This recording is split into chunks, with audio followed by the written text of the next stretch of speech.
ಮಾಡ್ತಾ ಇಲ್ಲ.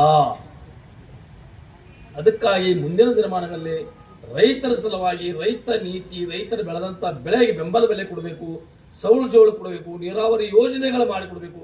ಅಲ್ಲಿ ನೋಡ್ರಿ 65,000 ಎಕರೆಗೆ ನಾವು ಬಸವೇಶ್ವರ ಯಾತ್ ನೀರಾವರಿ ಒಯ್ಯಲಾಕತ್ತಿದ್ದೆವು. 17 ಪ್ರಾರಂಭ ಮಾಡಿದೆವು ಈ ಯೋಜನೆ. ಇನ್ನೂ ನೀರು ಓದ್ಕೊಳ್ಳಾಕಾಗೋದು ನಾವು. ಅವ್ರು ಹಕ್ಕಿಗತೆ ಕೂತಿದ್ದಾವೆ, ಇಂದು ಬರ್ತೈತೆ ನೀರು, ನಾಳೆ ಬರ್ತೈತೆ, ನಾಡ್ದು ಬರ್ತೈತೆ, ಜನ ಕೂತಿದ್ದಾರೆ. ಒಂದು 100 ಸಲ ಹೋರಾಟವನ್ನು ನಾನು ಅಸೆಂಬ್ಲಿಯಲ್ಲಿ ಮಾಡಿದ್ದೇನೆ ಬಸವೇಶ್ವರ ಯಾತ್ ನೀರಾವರಿ ಸಲುವಾಗಿ.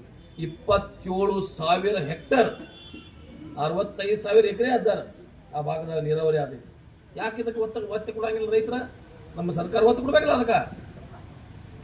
ಅದಕ್ಕಾಗಿ ಈ ರೈತರ ಏನ್ ನಾವು ತೊಂದರೆಯಲ್ಲಿದ್ದೀವಿ, ಸರ್ಕಾರದವರು ನಮ್ಮ ತೊಂದರೆಗೆ ಮುಂದೆ ಬಂದದ್ದಾದ್ರೆ ಮಾತ್ರ ನಾವು ಬದಲಿಕ್ಕೆ ಸಾಧ್ಯ ಇದೆ ಅನ್ನುವಂಥ ಮಾತನ್ನ ಈ ಸಂದರ್ಭದಲ್ಲಿ ಹೇಳಲಿಕ್ಕೆ ಬಯಸ್ತೀನಿ. ಸಮಯ ಭಾಳ ಆಯ್ತು, ನಾನು ಭಾಳ ಮಾತಾಡಿ ನಾನು, ಯಾಕಂದ್ರೆ ನನಗಿನ